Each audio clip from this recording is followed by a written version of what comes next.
Rabbi syrah li sadri wa yassir li amri wahlul 'uqdatam min lisani yafqahu qawli amma ba'du. Qala al-musannifu rahimahullahu ta'ala wa nafa'ana bi ulumihi wa a'ada alaina wa ala auladina wa talamidana fid dharain amin.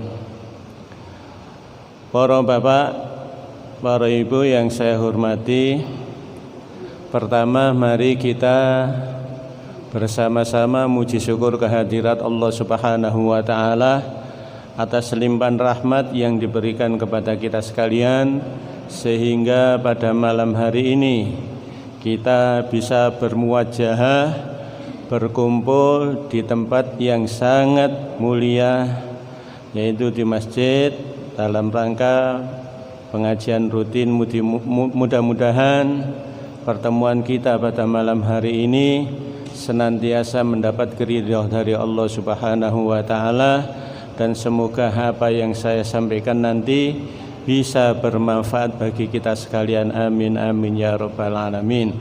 Hadirin hadirat yang saya hormati, sudah lama ya Pak saya tidak kesini, habis ada COVID ya, corona itu kan nggak ada pengajian. Kemudian waktu PPKM kemarin saya nggak tahu, sampai di sini ternyata pengajian tidak ditiadakan karena masih dalam masa PPKM. Dan alhamdulillah sekarang ini insya Allah sudah hilanglah penyakit itu yang dinamakan COVID-19, tapi kita tetap waspada ya. Kita tetap waspada dan ikhtiar. Waspadanya gimana? Ya kemana-mana tetap memakai masker, ya cuci tangan. Kalau barisan insya Allah sudah aman. Dulu kan waktu sholat softnya itu berjarak Pak ya, sampai berapa, memang tidak apa-apa, sebab ada di dalam makalah menolak kepada kemadharatan, bahaya itu lebih baik daripada kita itu melakukan kebaikan. Contoh sholat softnya itu yang utama, memang ajaran dari Rasulullah itu harus rapat. Karena kalau tidak rapat itu ditempati oleh setan, kan gitu Pak ya. Karena ada suatu hal yaitu yang cepat menular yang dinamakan COVID, maka direnggangkan, dikasih jarak. Itu enggak apa-apa. Tapi sekarang alhamdulillah ya, mudah-mudahan tidak ada yang baru lagi. Yang gawat itu yang kedua kemarin Pak ya. Yang kedua itu varian Delta dari India, di Kelangkonan panen orang meninggal dunia Pak. Entah di sini sama ya Pak. Dipanen orang meninggal dunia setiap hari, kadang satu hari itu 2 orang. Nah, itu hari 2 orang. Nah, memang semua itu sudah ajalnya sampai di situ. Ya, bukan ya dengan lantaran dengan sebab COVID itu tadi sehingga dia bisa meninggal dunia. Dan banyak saudara-saudara kita yang terkena itu sembuh juga banyak. Tadi sekali lagi kita itu tetap waspada. Ya, di antara itu tadi, kemudian vaksin. Sudah vaksin semua Pak? Sudah ya? Vaksin alhamdulillah saya juga sudah Pak. Tapi yang Sinovac, kalau yang Astra saya nggak kuat mungkin. Ya, dampaknya itu loh setelah vaksin. Sinovac itu kan yang paling rendah. Hadirin hadirat yang saya hormati, sengaja memang pada malam hari ini saya tidak menyampaikan materi fikih, karena saya sampai sekarang itu bingung sampai di mana pelajarannya. Tak cari-cari tekondi pelajaran nih menabi eri.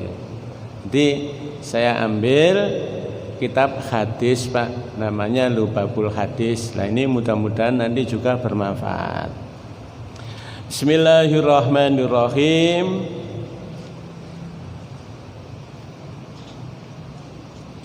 Al-babus tsani fi fadilati la ilaha illallah,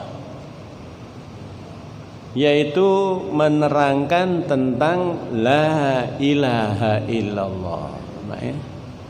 La ilaha illallah.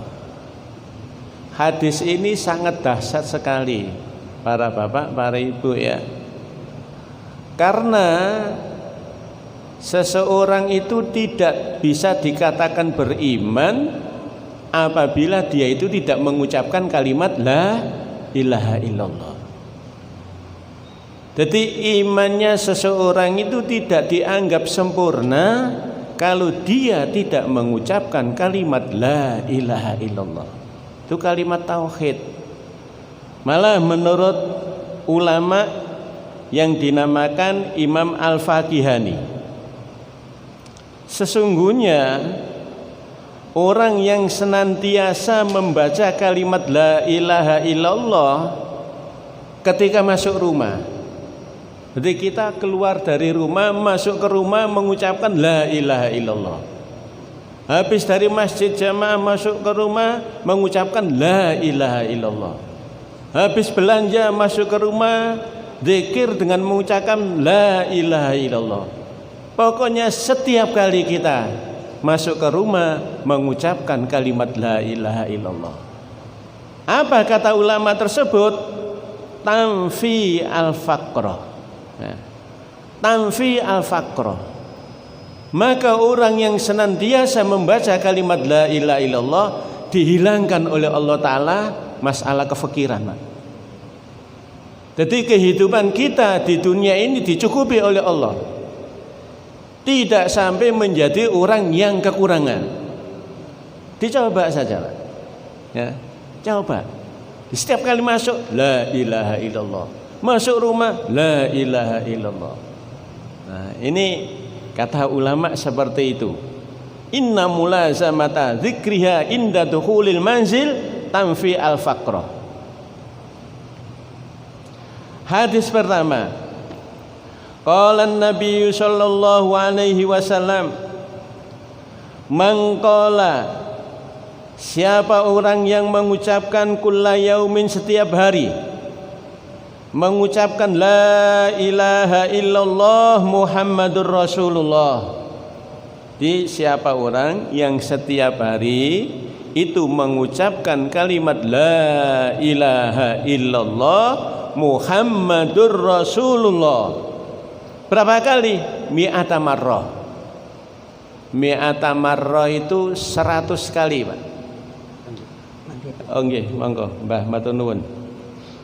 Jadi mi'ata marrah itu 100 kali. Ini tidak dalam satu majelis, hadirin hadirat. Bisa dicicil sampai habis sholat subuh.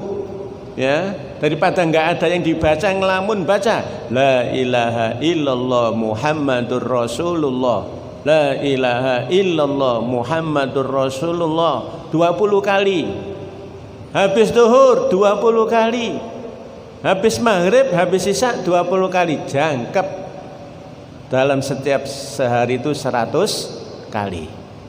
Dia mengucapkan la ilaha illallah Muhammadur Rasulullah. Apa kata Rasulullah kalau kita baca 100 kali? Jaa yaumal qiyamati wa wajhuhu kal badri. Maka orang yang semacam itu nanti pada hari kiamat wajahnya itu bersinar bagaikan bulan purnama. Bulan purnama itu kan bulan yang sempurna. Bulan yang sempurna itu tanggal malam 14. Iya tak Pak? Bulan purnama itu malam 14. Sekarang nggak terasa Pak. Kan sekarang ada listrik. Waktu ingat kecil saya dulu itu belum ada listrik. Kalau sudah malam 14, senangnya luar biasa Pak. Itu lenan umpet-umpetan itu loh Pak. Ya Pak Santu masih ingat, seumuran dengan saya itu Pak. Tapi karena sekarang itu ada listrik sehingga kita itu tidak bisa menikmati bulan purnama. Terangnya luar biasa. Begitu juga nanti pada hari kiamat kalau kita membiasakan setiap hari membaca la ilaha illallah Muhammadur Rasulullah, wajah kita bersinar bagaikan bulan purnama. Ini bisa diamalkan Pak, dan sangat mudah. Sangat mudah sekali. Malah di dalam syarahnya keterangan di tengahnya kitab ini disebutkan sesungguhnya orang yang mengucapkan la ilaha illallah kemudian dipanjangkan Pak. Ya, dipanjangkan maksudnya la ilaha illallah, bukan seperti itu. Tapi dipanjangkan la ilaha illallah, la ilaha illallah, la ilaha illallah, dipanjangkan. Nah, dipanjangkan. Maka 4.000 dosa itu akan dilebur oleh Allah Ta'ala. Ya. Jadi dosa-dosa yang pernah kita kerjakan sebanyak 4.000 dosa, ya, 4.000 dosa itu dilebur oleh Allah Subhanahu wa Ta'ala. Kalau kita mau mengucapkan kalimat la ilaha illallah tapi dipanjangkan, la ilaha illallah, la ilaha illallah. Lah dosanya itu bukan dosa kecil. Yang diampuni oleh Allah Ta'ala 4.000 dosa itu dosa besar Pak. Dosa besar itu apa? Zina, dosa besar. Mabuk-mabukan, dosa besar. Berani terhadap kedua orang tua, dosa besar. Ya. Kemudian memutus tali silaturahim juga dosa besar. Malah memutus tali silaturahim dalam hadis disebutkan man ahabba ayyabsuta lahu fi rizqihi wa yunsa lahu fi asarihi falyasil rahimah. Siapa yang ingin umurnya itu dipanjangkan oleh Allah Ta'ala, rizkinya diluaskan oleh Allah Ta'ala, falyasil rahimah, maka bersilaturahimlah. Silaturahim apa? Sambung sanak Pak, seduluran. Jadi kalau kita itu gemar silaturahim, umur kita itu akan dipanjangkan oleh Allah Subhanahu wa Ta'ala. Dalam kitab, tidak salah saya pernah baca itu kitab Durratun Nasihin. Di situ disebutkan bahwa mestinya umurnya orang tersebut itu tinggal 3 hari Pak. Tinggal 3 hari. Karena dia itu gemar silaturahim, maka diundur umurnya, dipanjangkan umurnya oleh Allah Ta'ala sampai 30 tahun. 30 tahun. Sebaliknya, mestinya umurnya orang tersebut 30 tahun karena mereka itu memutus tali silaturahim, maka umurnya itu dikurangi oleh Allah Ta'ala menjadi 3 hari. Nah ini ulama berbeda pendapat. Berbeda pendapat bagaimana? Dalam Al-Quran kan disebutkan idza jaa ajaluhum la yastakhiruna sa'atan wa la yastaqdimun. Ketika ajal seseorang itu sudah tiba, dimajukan tidak bisa, diundurkan tidak bisa. Nah bagaimana dengan hadis ini? Hadis menerangkan seperti itu. Ada yang jalan keluar. Maksudnya dipanjangkan umurnya itu meskipun dia sudah meninggal dunia, tapi namanya itu masih dikenang oleh orang banyak. Karena sering silaturahim, sering sambung sanak seduluran. Jadi meskipun dia itu sudah meninggal dunia, tapi namanya itu masih dikenang orang lain, seakan-akan dia itu masih hidup. seakan-akan dia itu masih hidup. Itu dosa besar sebanyak 4.000 dosa besar akan diampuni oleh Allah Ta'ala ketika kita mau membaca kalimat la ilaha illallah Muhammadur Rasulullah setiap hari 100 kali. 100 kali. Kemudian para sahabat bertanya kepada Rasulullah, qalu ya Rasulullah fa illam yakun lahu syai'un minal kabair. Sahabat Pak bertanya kepada Rasulullah, kalau wahai Rasulullah, umpama orang tersebut tidak mempunyai dosa, tidak punya dosa besar, karena ahli jamaah, ahli silaturahim, ahli sodako, ahli infak, sehingga dia itu tidak punya dosa sama sekali. Atau punya dosa Pak, tidak mungkin Pak orang itu tidak punya dosa Pak ya. Al-insanu mahallun khata' wan nisyan. Orang itu tempatnya, manusia itu adalah tempatnya lupa. Kalau ada manusia melakukan dosa itu sudah maklum menungso itu malaikat. Kalau orang tersebut kok ngelakoni maksiat terus tidak tahu ibadah, tidak tahu ngelakon, nggak pernah melakukan kebaikan, itu bukan manusia, tapi apa Pak? Sing dinas karo Allah Ta'ala masuk neraka iblis. Iblis tidak pernah melakukan kebaikan, nggak pernah melakukan kebaikan.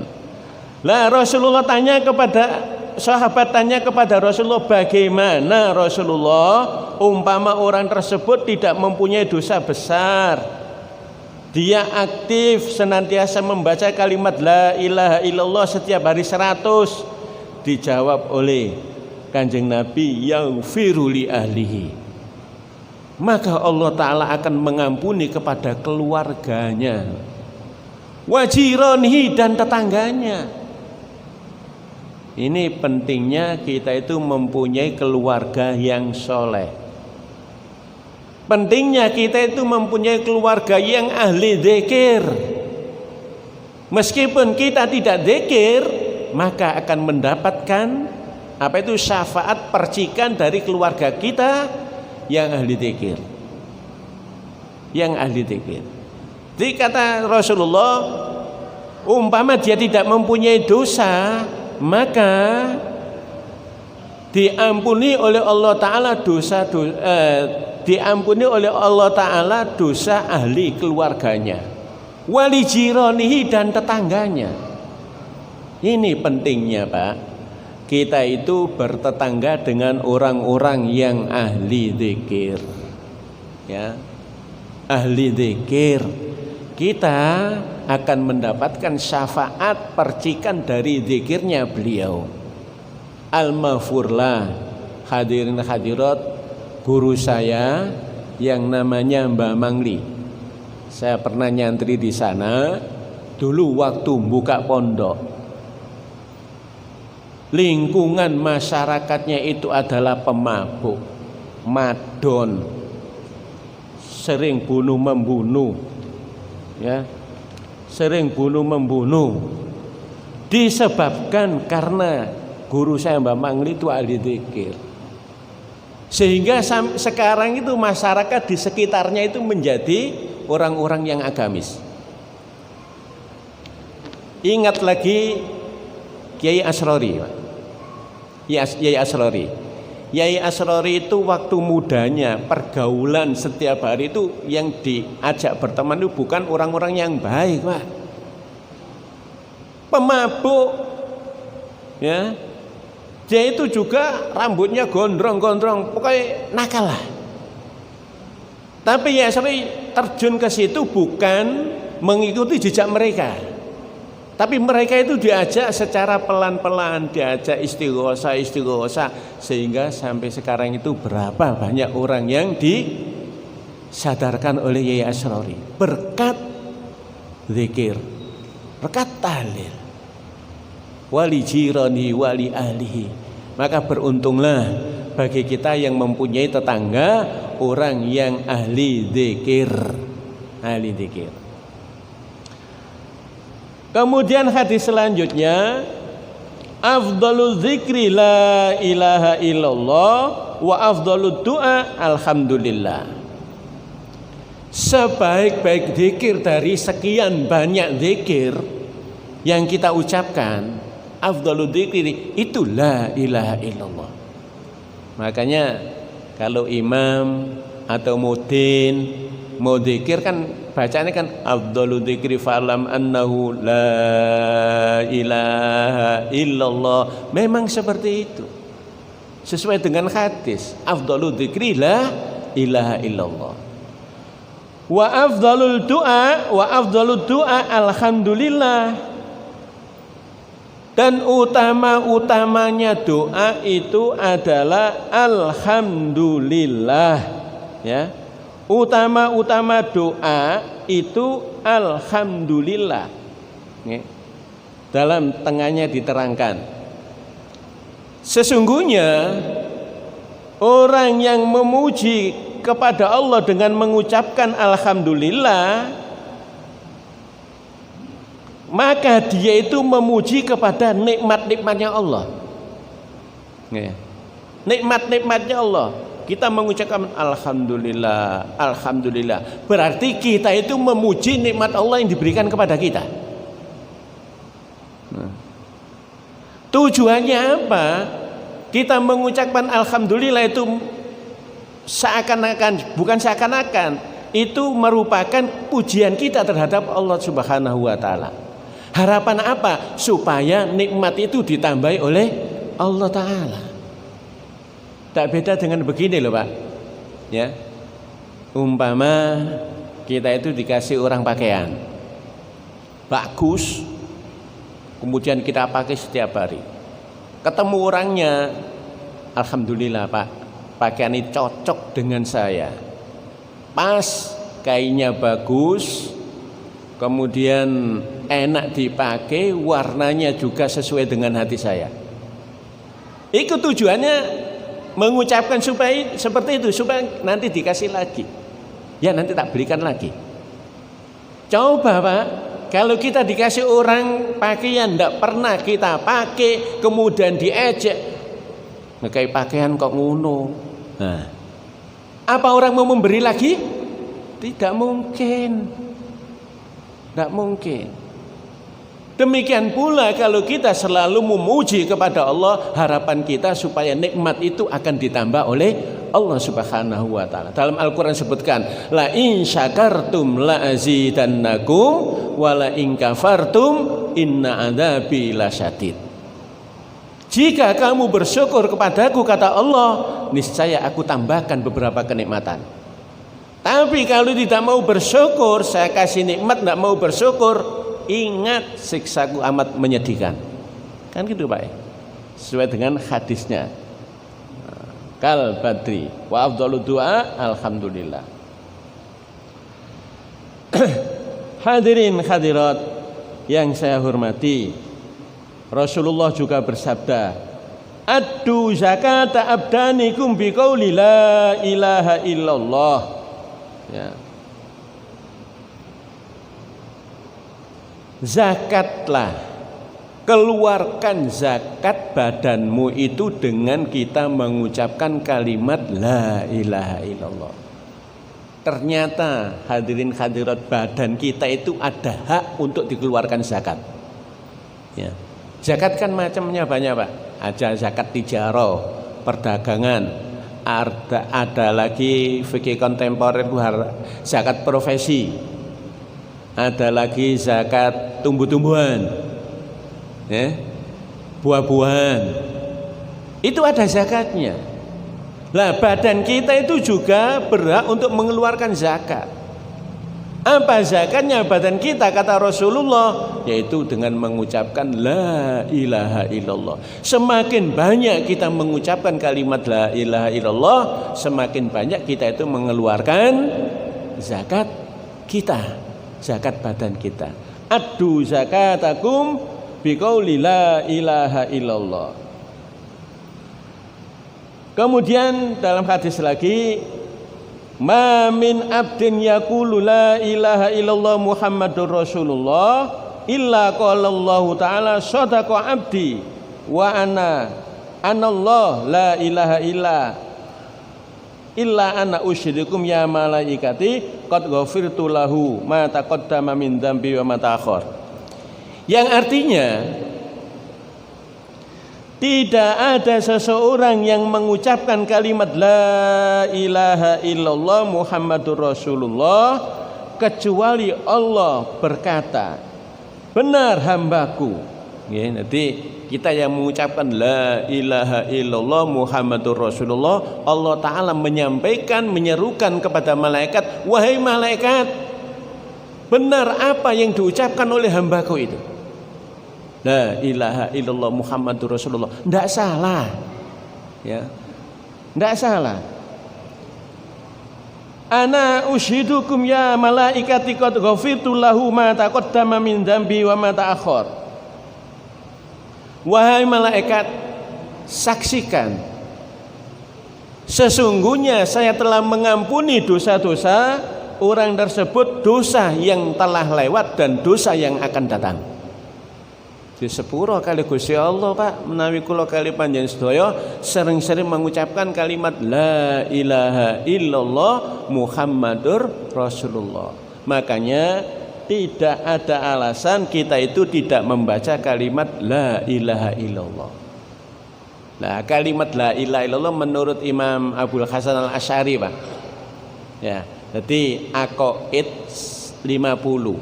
Aqaid 50 itu sifat wajib bagi Allah ada 20, sifat mokhal bagi Allah ada 20, sifat jaiz bagi Allah ada 1, berarti 41 ya Pak, 41. Kemudian sifat wajib bagi Rasul ada 4, sifat mokhal bagi Rasul ada 4, sifat jaiz bagi Rasul ada 1, jumlahnya 50. Lah 50 aqaid itu dikumpulkan di dalam kalimat la ilaha illallah Muhammadur Rasulullah. Makanya kalau ada orang yang mengucapkan, lah apa kok atik mengucap kalimat la ilaha illallah tak ada gunanya, itu keliru Pak. Omongan yang seperti itu adalah sangat salah sekali. Nah, sangat sekali. Nah, hadis yang lain, mangkana siapa orang awalu kalamihi permulaan ucapannya la ilaha illallah, ucapan pertama kalinya itu la ilaha illallah, wa akhiru kalamihi dan akhir kalimatnya la ilaha illallah, yaitu mengucap la ilaha illallah, wa amila alfa sayyiatin, dia mengerjakan 1000 kejelekan, in asya alfa sanatin, jika dia itu hidup 1000 tahun, la yas'alullahu an dzambin wahidin, maka orang tersebut tidak ditanya oleh Gusti Allah satu dosa pun. Satu dosa pun tidak akan ditanya oleh Allah Ta'ala. Jadi barang siapa yang permulaan ucapannya itu kalimat la ilaha illallah, ya, akhirnya ucapan la ilaha illallah. Jadi permulaan, ada ulama yang mengatakan maksud permulaannya itu kita bangun tidur mengucapkan la ilaha illallah. Kan permulaan bangun Pak, ya, la ilaha illallah. Akhir bangun itu ya kalimat la ilaha. Terus permulaan bangun pagi-pagi kita mengucapkan kalimat la ilaha illallah. Atau kita itu pada waktu dicabut nyawa kita dalam keadaan mengucapkan la ilaha illallah, man akhiru kalami bila ilallah dakhalal jannah. Siapa yang akhir ucapannya itu mengucapkan la ilaha illallah, maka dia itu dijamin oleh Allah Ta'ala masuk ke dalam surga. Nah kita kan nggak tahu Pak, bagaimana nasib kita nanti pada waktu dicabut nyawa kita oleh Allah Ta'ala. Apa yang kita ucapkan pada waktu akhirnya, kalimat la ilaha illallah kah atau yang lain? Ini tergantung daripada masa hidup kita waktu sehat. Kalau kita waktu sehat sering dan sering membaca la ilaha illallah, insya Allah pada waktu malakul maut, malaikat Israil mencabut nyawa kita, yang kita ucapkan adalah kalimat la ilaha illallah. Sebaliknya Pak, kalau kita selama hidup tidak pernah mengucapkan kalimat la ilaha illallah, bahkan yang kita ucapkan itu adalah kata-kata yang jorok, mungkin nanti pada waktu meninggal dunia, akan meninggal dunia, itulah yang diucapkan. Karena refleksi Pak, orang itu tergantung daripada kebiasaannya. Biasaannya bagaimana? Betul itu Pak. Jadi umpama la ilaha amila alfasana, dan dia itu melakukan 1000 kejelekan, umpama dia itu hidup 1000 tahun, maka tidak akan ditanya oleh Allah satu pun dosanya. Di ngelakoni 1000 keelekan, ya, kemudian diberi oleh Allah Ta'ala panjang umur sampai 1000 tahun, maka dosa-dosa yang pernah dikerjakan itu tidak akan ditanya oleh Allah Ta'ala. Nah ini Pak, la ilaha illallah. Nah. Kemudian Rasulullah bersabda, idza marra al mu'min alal maqabir faqala la ilaha illallah wahdahu la syarikalah lahul mulku wa lahul hamdu yuhyi wa yumitu wa huwa hayyun la yamut biyadihil khair wa huwa ala kulli syai'in qadir. Ya. Ketika kita itu melewati di atas kuburan, bukan di atas kuburan Pak ya. Kalau di atas kuburan, ulama itu ittifaq sudah mufakat haram. Makanya Pak, kalau kita itu apalagi duduk ziarah ke makam, ngampel di situ kan ada makam yang kecil-kecil Pak, jangan dilengkai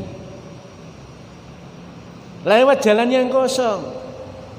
Dan kebiasaan masyarakat kita, kalau ada orang yang meninggal dunia, waktu dikebumikan ya Pak, waktu dikubur, yang takziah, para mu'tazin, orang-orang yang takziah itu biasanya duduk di atas kuburan, duduk di batu nisannya.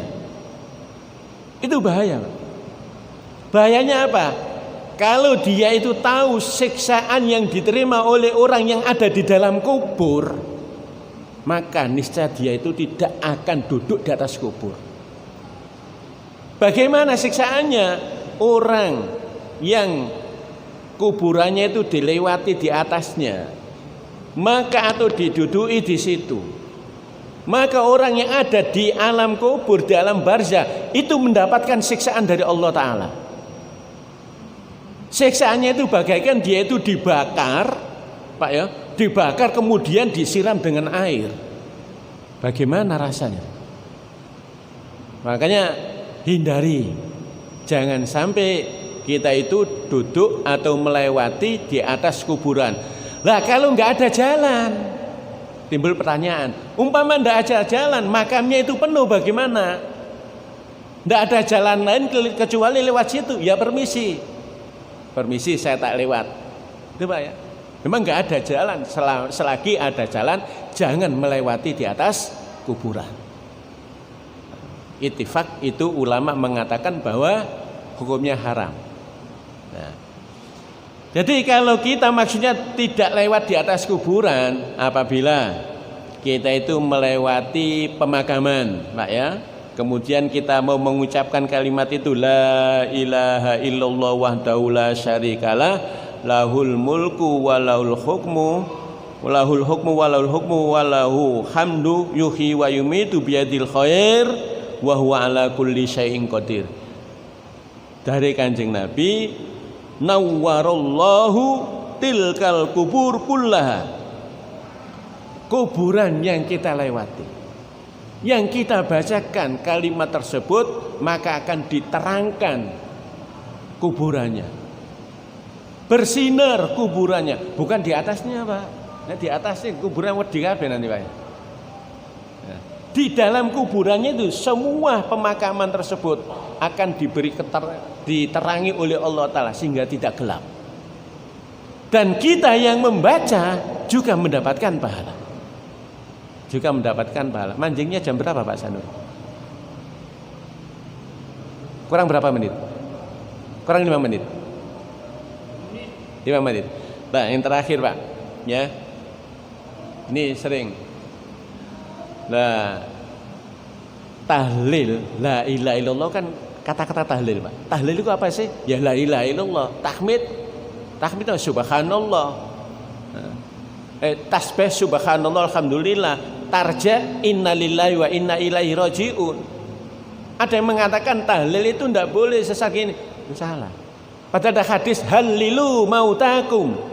Tahlilkanlah orang-orang yang mati dari kamu. Kita bacakan tahlil. Sedangkan masyarakat gerakan Pak, gerakan la ilaha illallah kan akhirnya Pak ya. Dan gerakan kepala la ilaha illallah, la ilaha illallah. Itu bagaimana hukumnya? Tidak apa-apa. Selagi itu kan gerakan ringan sih Pak. Kecuali yang bermasalah dia itu mengucapkan dzikir, mengucapkan la ilaha illallah dengan joget. Ya. Joget atau muni la ilaha illallah joget atau jongkir walik dengan baca kalimat la ilaha illallah. Itu yang keliru. Karena khusyuknya seseorang itu satu sama lain itu beda Pak. Kadang kita itu membaca Al-Quran khusyuk dengan gerak-gerakan kita Pak ya. Bismillahirrahmanirrahim. Yasin wal Qur'anil Hakim. Itu menimbulkan khusyuk. Ada yang khusyuk itu timbulnya tanpa gerakan. Jadi beda-beda satu orang dengan yang lain itu cara menimbulkan kekhusyukan di dalam hati. Jadi gerakan-gerakan yang seperti itu tidak masalah karena gerakan ringan. Sebab dulu pada waktu zaman Kanjeng Nabi, sahabat di dalam berzikir itu goyang-goyang dilihat bagaikan pohon yang kena angin. Pak ya, goyang-goyang. La ilaha illallah, la ilaha illallah. Tidak apa-apa itu. Malah yang lebih baik kita berzikir itu la itu kita tarik dari hati. La ilaha. Hamzahnya lafaz Allah kita masukkan dalam hati. La ilaha illallah, la ilaha illallah. Hamzahnya lafaz Allah, lafzul jalalah kita masukkan dalam hati kita ketika mengucapkan la-nya dari hati. Jadi dari kanan ke kiri bukan? La ilaha illallah, la ilaha illallah. Menurut Kiai Fakih Langitan, apabila gerakan-gerakan seperti itu dikerjakan, insya Allah matinya meninggalnya itu dalam keadaan membawa iman. Hadirin hadirat yang saya hormati, itu saja yang bisa saya sampaikan. Mudah-mudahan ada guna dan manfaatnya. Dan Pak, kenapa ya saya sudah lama nggak ngaji ke sini karena 3 bulan yang lalu saya ini kena musibah Pak. Bu ya, kena musibah ditabrak anak. Ya, dia dari ngisi pengajian sini seperti ini Pak, di kedanya tabrak, tangan saya patah, ini dijahitin Pak. Nah, jahitan patah, muka bengkak, kaki bengkak. Tak pikir tidak tahu umur, saking nemene dalam tabrakan tersebut. Ya, alhamdulillah masih diberi oleh Allah Ta'ala umur panjang sehingga kita bisa bersama-sama menuntut ilmu lah. Bersama-sama saya juga menuntut ilmu Pak ya, dengan mutola'ah seperti ini sehingga saya bisa lebih paham lagi.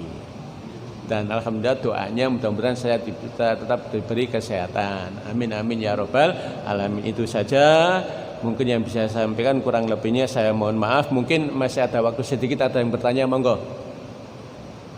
Ayo monggo. Ya.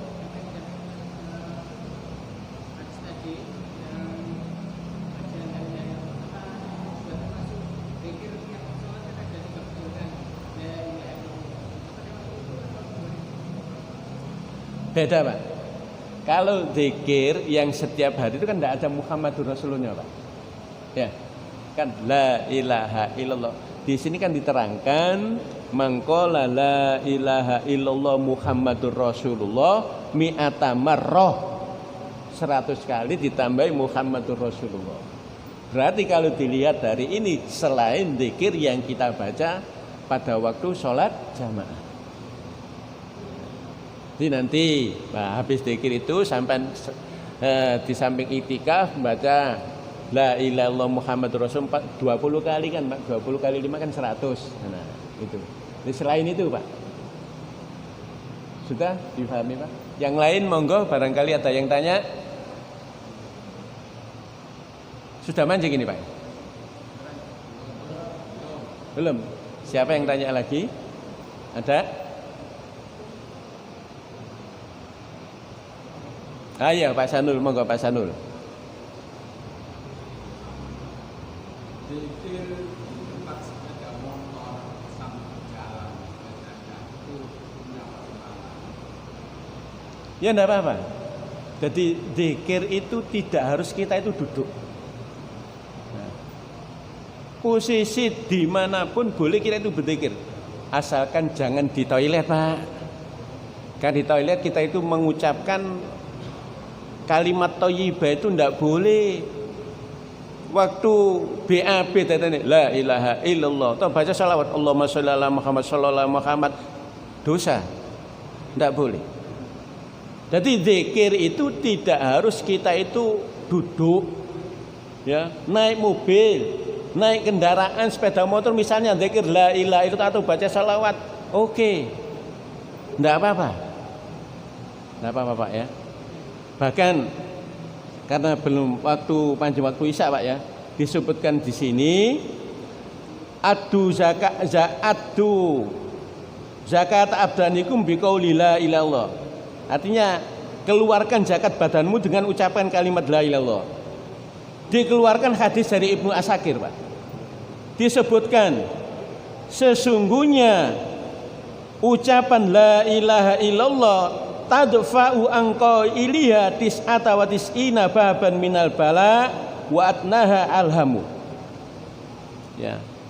Sesungguhnya orang yang mengucapkan kalimat la ilaha illallah itu bisa menolak, menangkal 99 macam dari bencana, dari balak-balak itu Pak. Jadi kalau sering-sering kita mengucapkan la ilaha illallah, insya Allah 99 bala kita akan terselamatkan. Ya, entah itu wabah corona atau apalagi, paling rendah-rendahnya bala tersebut adalah susah. Makanya Pak, kalau kita orang itu kan tidak mungkin kalau susah terus kan tidak mungkin. Bunga terus juga tidak mungkin. Wong urip ku ya ana susahe, ana senenge. Nek kepengin seneng terus ya ngun swarga. Kalau ingin susah terus ya di neraka. Selama kita hidup di dunia ini Pak, ya kadang susah, kadang senang. Lah ketika kita itu dalam keadaan susah, kita perbanyak mengucapkan kalimat la ilaha illallah, maka kesusahan itu akan dihilangkan oleh Allah Ta'ala. Baik. 99 bencana belai macam itu akan ditolak oleh Allah Ta'ala. Paling rendahnya yaitu susah. Susah itu kan termasuk belai sih Pak ya. Susah itu termasuk bencana. Ditinggal istri mati, ditinggal anak mati, kehilangan sepeda atau bagaimana, itu kan susah hati. Nah ketika susah itu perbanyaklah untuk membaca la ilaha illallah, maka akan diberi jalan keluar oleh Allah Ta'ala, kesusahan itu akan dihilangkan. Itu paling rendahnya. Ada yang tanya lagi? Monggo Pak, masih ada waktu. Sudah mancing?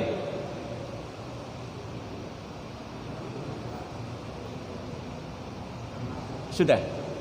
Ya, saya kira pertemuan kita pada malam hari ini saya cukupkan sekian. Mari kita tutup dengan bacaan doa dan Al-Fatihah. Al-Fatihah. A'udzubillahi minasyaitonirrajim. Bismillahirrahmanirrahim.